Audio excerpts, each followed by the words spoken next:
Hey guys! In my previous video, I shared my story about how I earned the top 0.1% Mythic Plus title my first season playing. If you haven't watched it yet, please watch it before watching this one. Anyway, Dragonflight Season 3 was definitely the most fun I've had so far playing the game. Most of the dungeons were chill and fun, and there were a lot of active players.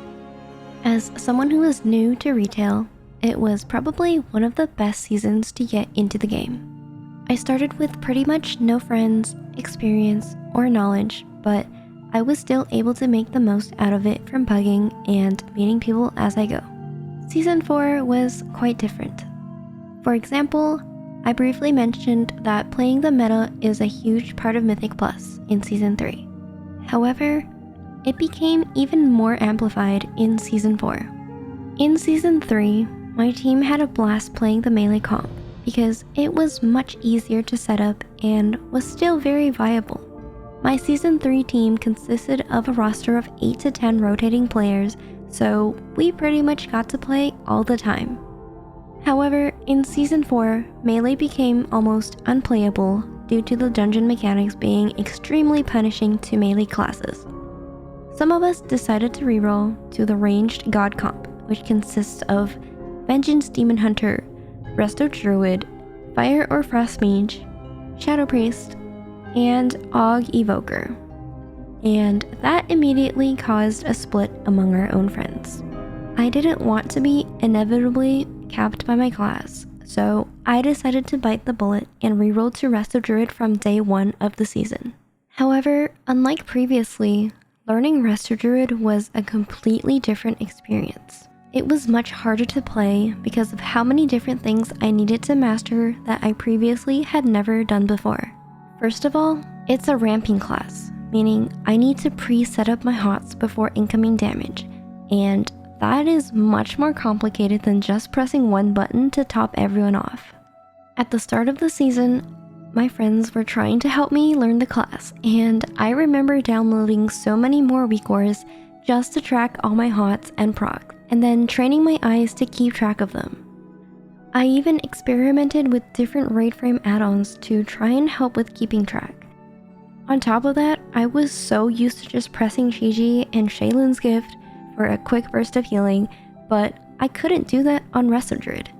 The dungeons were also new to me, so imagine playing a ramping class that requires you to set up for incoming damage, but not knowing when the incoming damage is going to happen. It felt like everyone was constantly dying and I was unable to provide the throughput required to keep them alive. The worst feeling you can have as a healer. As I mentioned in my previous video, I record all my keys and review them to improve my gameplay. One major problem I struggled with early on was not keeping up my life blooms consistently, and this is one of the biggest things I have improved on from reviewing my VODs. I'm so thankful that my friends were patient with me and tried their best to help me learn quickly, but I can't imagine how discouraging this would be to someone who didn't have as much support. Next, I had to learn how to survive big burst damage with my bear form.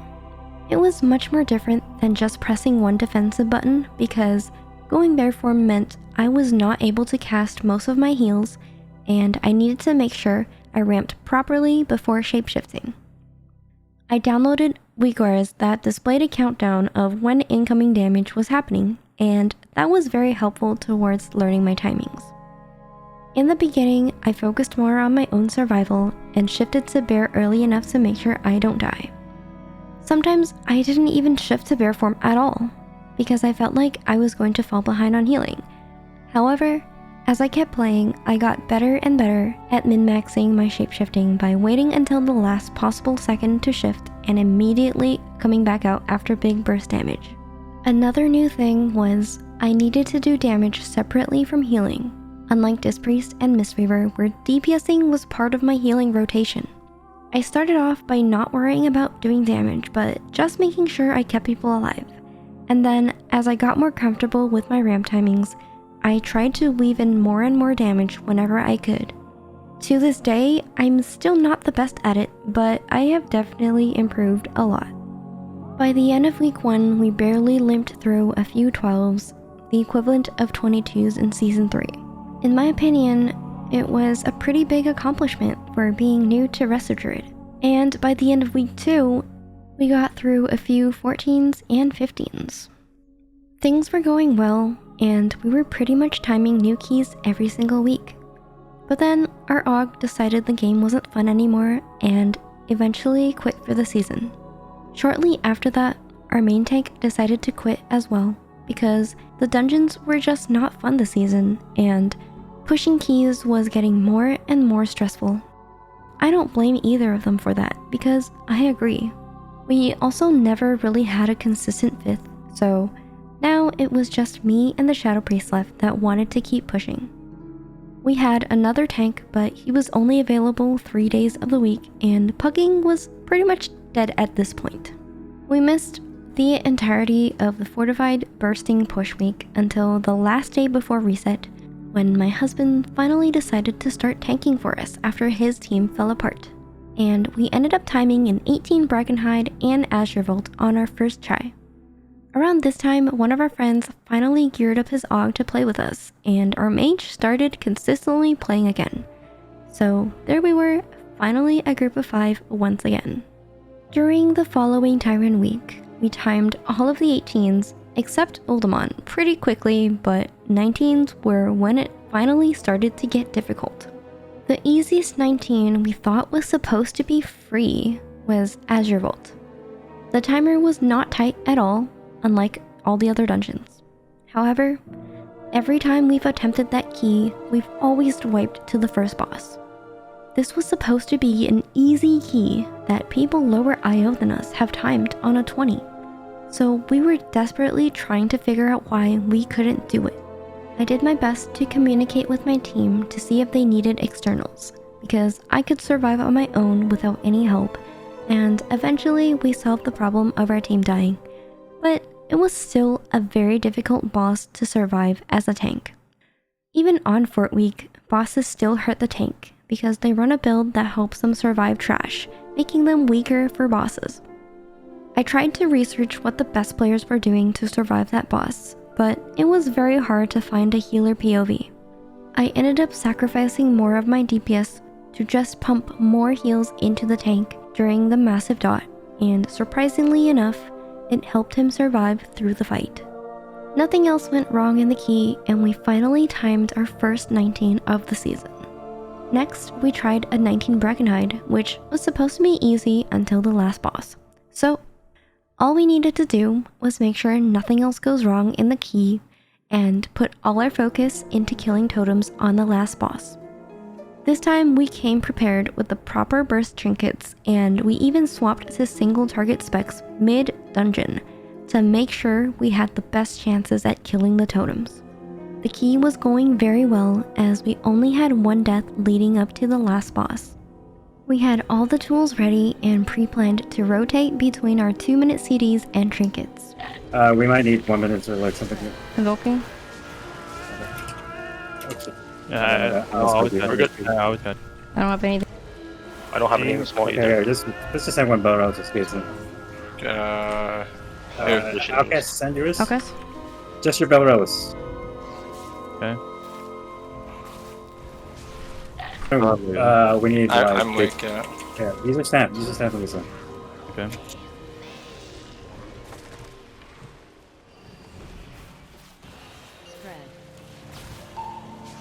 I need defensive. No, we're No, good. we're good. I think we're getting one more. Yep. Next is I have I have stay away. Stay away. I think you literally send whatever you have. Yeah, this here. is the last one. For sure. Stay it away. Get it away from it. And that didn't do anything. Good. Fine, we're chilling, dude. Oh, meteor too. And there it was. Our second 19 has now been timed. However, things were not so smooth sailing after that. We tried for Halls of Infusion 19 next, but ended up missing the timer by just 27 seconds. And then a no-crew 19 that was also extremely close. Ultimon 18 was another key that we just couldn't do.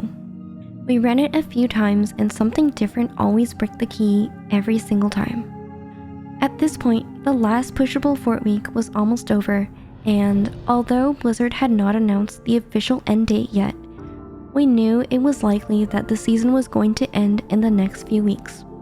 However, the next fort week was going to be bolstering, which is a horrible affix to push on. If we could barely time these keys now, there was no way we were going to time them on bolstering. And since we were only about 20 to 30 points above the current title cutoff, with only pushable tyrannical weeks left, we knew we needed to really grind it the following week. As the week came around, the first key we attempted was a 19 Halls of Infusion. Since we didn't time it on fort, this was going to be 10 IO for us.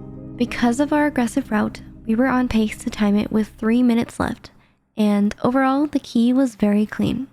However, we got unlucky with the last set of orbs that caused the tank to dodge too far out, leading us to instantly die to the Undertow, a beam that pretty much one-shots everyone if there was no one in melee range. We had one more key, so we tried it again, but it wasn't nearly as clean and we couldn't time it either. Every key we threw away was heartbreaking because we would have to spend the next few hours pushing it back up, but it wasn't even guaranteed that we'd get the same key back, and we only had a few hours a day to play due to scheduling conflicts. For the next few days, half our team couldn't get on to play, so the rest of us had to do our best to push our keys up with pugs that we could barely find. We ended up getting one more Halls 19 back and 2 no-coods. Once our team got back together, we tried the Halls first because we already had practice on it. Everything was going well until the very last tunnel where the tank died right at the end. But luckily, we still had plenty of time and 2 battle reses available. Nothing else went poorly and we finally timed the key with 40 seconds left. Next, we decided to try the no-coods because we had a 20 and a 19, which were probably the best chances we were going to get. We decided to try the 20 first to proc it on a higher difficulty, hoping it would feel easier once we run it back on the 19. After progging it for about 40 minutes, we decided to just give the 19 a try at this point. After another 40 minutes, we ended up missing the timer by just 2 seconds. Everyone was devastated because we had already spent 2 hours just in this dungeon, and morale was at an all-time low. We had one more key left, and that was our last chance. So after taking a short break, we were back in there. We were a bit behind up to the first 2 bosses, but surprisingly, we cleaned up the 3rd boss area by a lot and ended up catching right back up, timing the key by 33 seconds. At this point, we had timed 4 19s overall, but the week was almost over already, and we were only above the title cutoff by 30 points. A few days later, Blizzard finally decided to announce the season end date, which confirmed that season would end in 2 weeks, meaning no more fort push weeks and only 1 Tyrant push week left. Although we thought we were safe already, we decided to try for an Oldemon 18 one last time on fort bolstering, and although the first pull was pretty scuffed, we somehow managed to recover it and kept going because we didn't want to waste any more keys. Surprisingly, the rest of the key was very clean despite it being bolstering, and we still ended up timing it with over a minute left. With the extra 10 points we got and only 1 week of the season left, we were 30 points above the title cutoff, and we all agreed that pushing keys was way too painful this season and made a decision to just be done playing for the season. In contrast to Season 3, Season 4 felt like so much more of a grind for a multiple of reasons. First of all, the dungeons were much harder than the ones in Season 3. The timers were tight, the metagame was so much more extreme, and there were way fewer players playing. LFG was so dead to the point where it was almost impossible to push for title without a team this season. Although I am grateful that I had somewhat of a team to push with this season, it still felt like such a struggle, ending only 20 points above the title cutoff, while last season I was 100 points above it. Now that I've had 2 seasons of pretty different experiences, I have a better idea of what it's really like to push for title, and I applaud anyone who is able to do it.